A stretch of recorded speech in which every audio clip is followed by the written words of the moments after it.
It was just a few days ago that we hit 10 million cases. Now we're up to 10,441,000.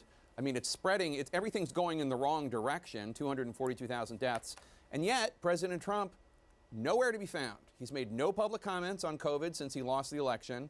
And even though his COVID task force met on Monday, they have not briefed the public in weeks. How bad of a position will we be in by the time President-elect Biden takes over on January 20th?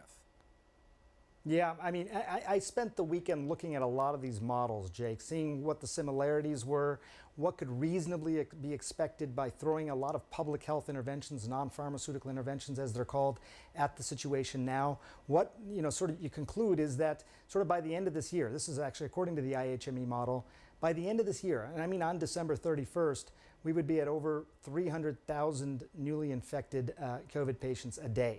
300,000, okay? As you know, a few weeks after that is when you start to see the highest hospitalizations.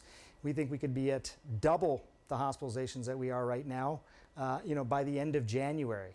And sort of by mid-February, as you know, Jake, more than 400,000 people, they think, would die from this, would have died from this. So, it's hard to even say that out loud. That would make it the worst humanitarian disaster. I showed you those numbers earlier.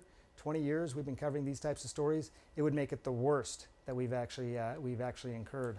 I mean, how is it not a dereliction of duty? The president, I mean, this is going on right now. It's getting worse. It was all predicted. Everybody's been sounding the alarm.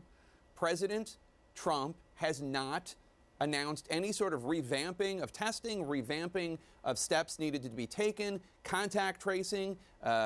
What should he be doing right now?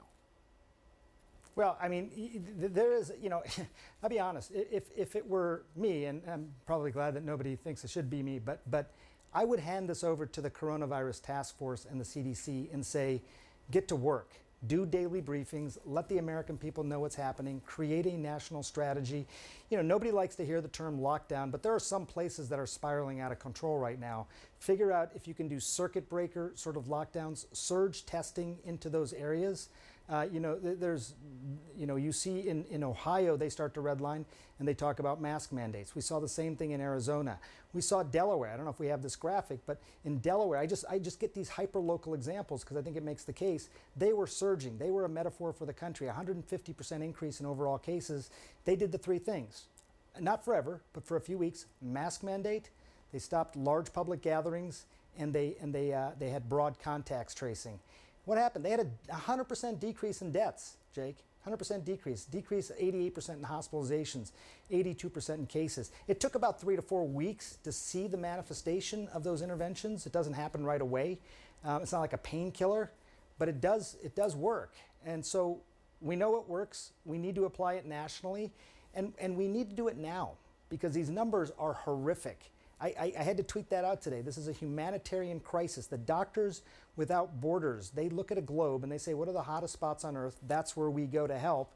They're here in the United States right now. President Trump instead is retweeting these deranged voting software conspiracy theories instead of doing what he was the number one job for a president, to protect the lives of the American people. Dr. Sanjay Gupta, thank you so much.